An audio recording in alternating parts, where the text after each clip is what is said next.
여러분 안녕하세요. 말씀 묵상입니다. 우리는 찰스 스펄전 목사님의 설교를 통해서 마태복음 14장 31절 그리고 15장 28절의 말씀을 작은 믿음과 큰 믿음이라는 제목으로 읽고 묵상하고 있습니다. 먼저 본문의 말씀을 읽겠습니다.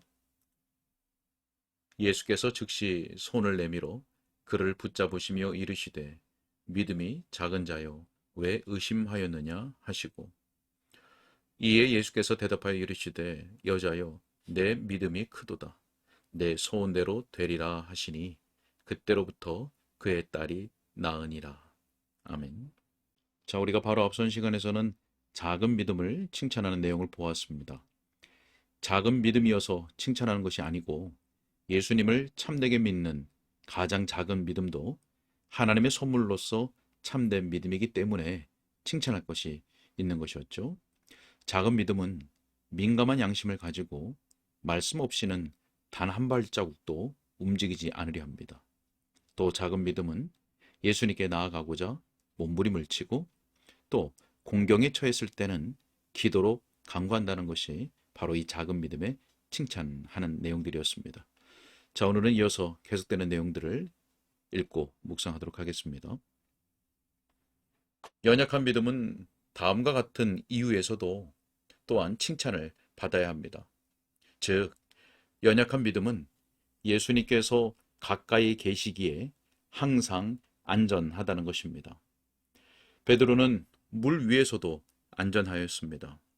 왜냐하면 그리스도께서 그 물 위에 계셨기 때문입니다. 그의 믿음은 연약하였지만 그가 구원받은 것은 그의 믿음이 강해서가 아니었습니다. 그가 깊은 물에 빠져들어갈 때 그가 구원을 받았던 것은 베드로를 붙들기 위해 손을 펴신 그 은혜로운 손길의 능력 때문이었습니다. 만약 여러분이 전심으로 그리스도를 믿는다면, 즉 그분이 여러분이 신뢰하는 처음이자 마지막이라면 여러분이 완전히 두려움과 놀람 속에 빠져 있다 하더라도 예수님께서 여러분을 멸망하도록 내버려 두지 않으실 것입니다. 만약 여러분이 그분을 의지한다면, 즉 오직 그분만을 의지한다면 그분께서 여러분의 작은 믿음을 얕보면서 여러분이 죽도록 내버려 두는 일은 절대로 불가능할 것입니다. 한 사람의 신자가 아무리 그 믿음이 연약하다고 해도 그가 물에 빠지도록 우리 주님께서 내버려 두실 것이라는 생각은 그분을 모욕하는 것이며 이런 생각을 하나님께서는 금하십니다. 그리스도께서 살아계시는데 어떻게 여러분이 죽을 수 있단 말입니까? 그리스도께서 물 위에 서 계시는데 어떻게 우리가 그 물 밑으로 가라앉을 수 있겠습니까? 우리는 그분과 연합된 자들이지 않습니까? 자, 연약한 믿음에 대해서 한 가지 더 칭찬할 것이 있습니다. 그것은 예수님께서도 친히 연약한 믿음도 믿음이라는 사실을 인정하셨다는 것입니다. 예수님께서는 베드로에게 믿음이 작은 자여 라고 말씀하셨습니다. 그분은 그 믿음이 작은 것에 대해 베드로를 책망하셨지만 작은 믿음도 믿음이었기 때문에 그분은 그에게 미소를 지으셨습니다. 저는 성령님이 창조주 되심을 느끼고 싶습니다.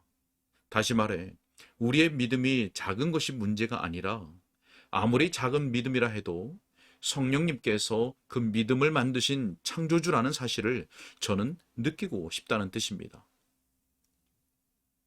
우리가 생각하기에 불신앙보다도 못한 작은 믿음이라고 의심되는 그 믿음마저도 우리 주님께서는 인정해 주십니다. 마가복음 9장 24절에 내가 믿나이다 나의 믿음 없는 것을 도와주소서라는 기도야말로 우리 대다수를 위한 훌륭한 기도입니다. 그리스도께서는 불신앙은 용서해 주시고 믿음은 아무리 연약한 믿음이라 해도 아주 은혜롭게 받아주십니다. 그분은 쓰레기 더미 속에서 완전히 꺼져 있는 것처럼 보이지만 마치 불씨처럼 살아있는 그런 믿음을 알아보십니다. 자, 저는 한 번 더 작은 믿음을 칭찬하고자 합니다. 왜냐하면 그 믿음은 때로 가라앉기는 해도 자신을 회복해서 예전의 기적들을 다시 행하기 때문입니다. 베드로는 금방이라도 가라앉을 것 같았습니다. 그러나 그의 주님께서 그를 잡아 주셨습니다. 그 순간 여러분의 눈에는 무엇이 보입니까? 그때 물 위를 걷고 있는 사람은 하나가 아니었습니다. 두 사람이 물 위에 있었습니다. 그리스도께서 거기에 계셨고 베드로도 거기에 있었습니다. 베드로, 아니 지금 당신은 태어날 때부터 물 위를 걸을 수 있었던 것처럼 그렇게 물 위를 걷고 있군요. 그렇습니다. 이 작은 믿음은 주님께서 붙드심으로 자신이 처음에 행했던 것을 다시 행하는 법을 배웠던 것입니다. 그는 처음에 물 위를 걸었습니다. 그러다가 이제 다시 물 위를 걷게 되었습니다. 자, 여러분 보십시오.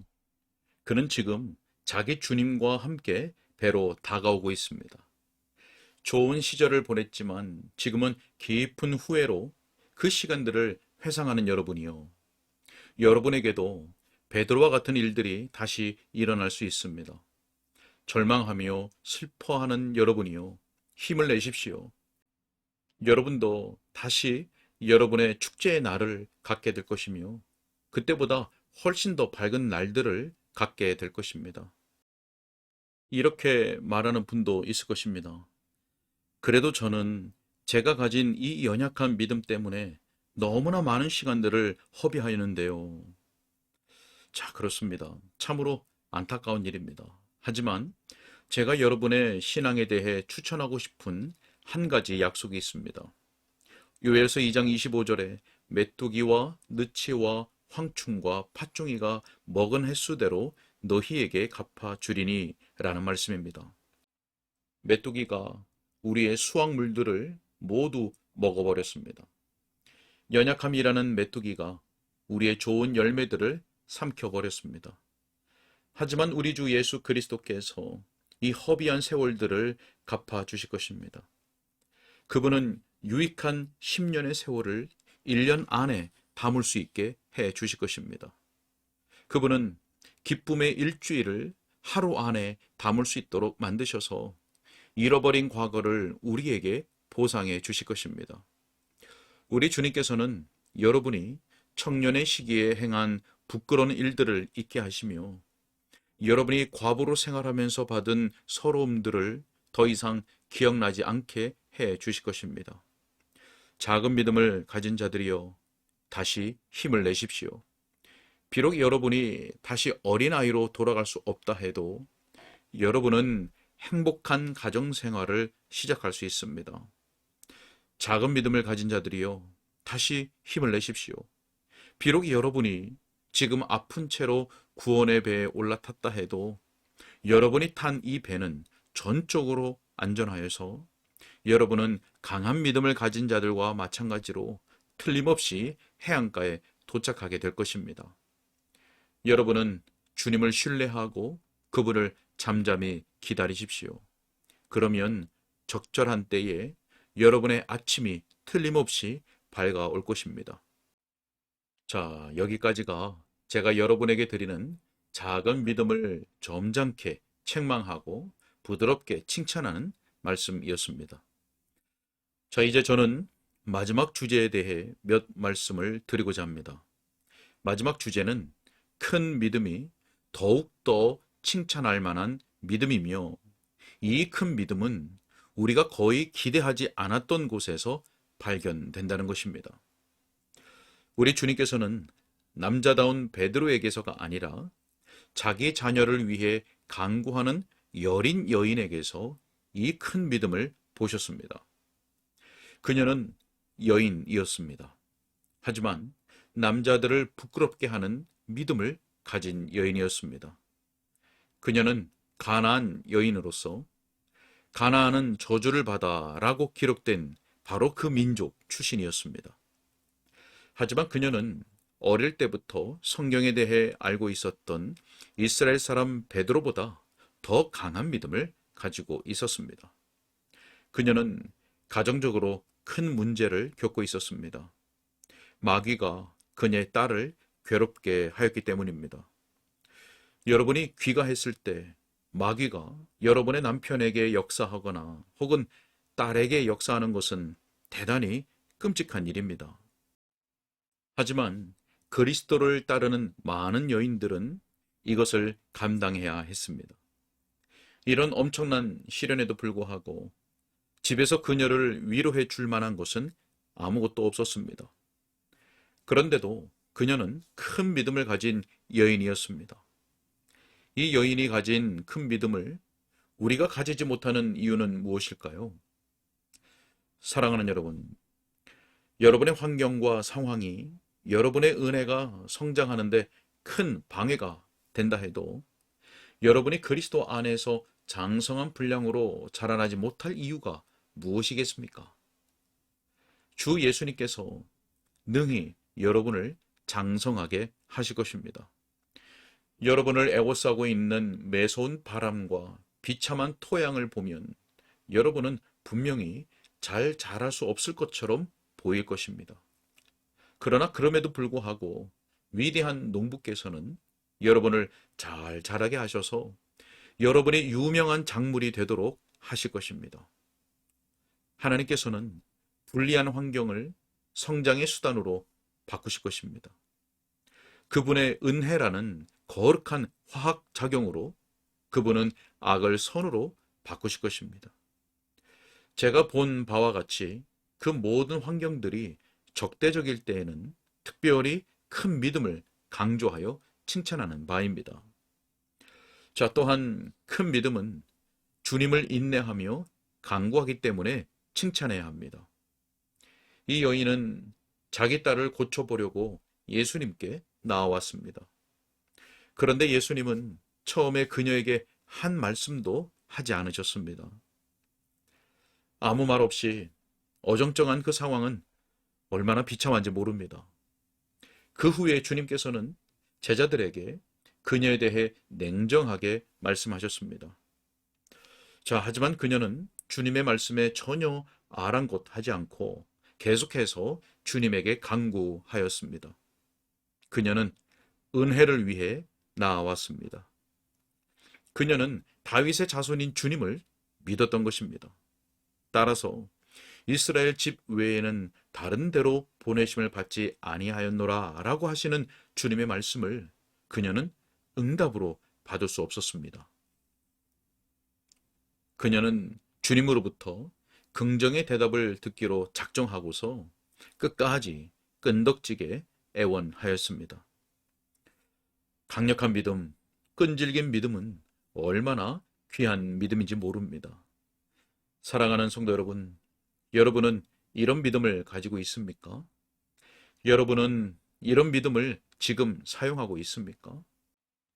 바로 여기에 이런 믿음을 가지고서 자신이 목표한 바를 얻기까지 끊임없이 이 믿음을 행사한 한 여인이 있습니다.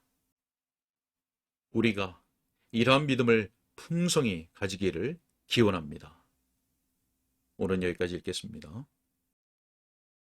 네, 오늘 설교를 통해서 우리는 약한 믿음이라 할지라도 예수님께서 가까이 계시기에 항상 안전하고 또 아무리 연약한 믿음이라 해도 주님께서 친히 받아주신다는 것, 그리고 약한 믿음은 때로 가라앉기도 하지만 주님께서 다시 믿음을 행사할 수 있도록 그에게 은혜를 베푸신다는 것을 살펴보았습니다. 자, 그리고 큰 믿음에 대한 칭찬도 일부 보았습니다. 큰 믿음을 베드로가 아닌 가나안 여인에게서 볼 수 있었습니다. 그리고 주님을 인내하며 간구하기 때문에 이 큰 믿음은 칭찬받을 수 있습니다. 자, 여러분은 어떠십니까? 약한 믿음이라도 그 믿음을 사용하여서 주님만을 앙망하시길 바랍니다. 큰 믿음을 가지셨습니까? 큰 믿음이라면 오직 주님만을 바라고 의지하시기 바랍니다.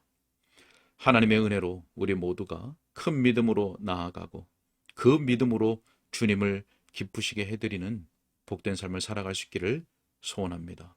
기도하겠습니다. 주여, 믿나이다. 믿음 없는 것을 도와주소서. 우리의 간절한 기도입니다. 하나님, 우리에게 믿음을 더해 주셔서 우리가 날마다 더 큰 믿음으로 나아갈 수 있도록 인도하여 주시고, 우리에게 있는 믿음을 항상 사용하여서 죄와 싸우고 또 기꺼이 주의 말씀을 온전히 순종하는, 그래서 하나님을 기쁘시게 하는 복된 삶을 살아갈 수 있도록 도와주옵소서. 주님 그 딱 드렸고 예수님의 이름으로 기도하옵나이다. 아멘.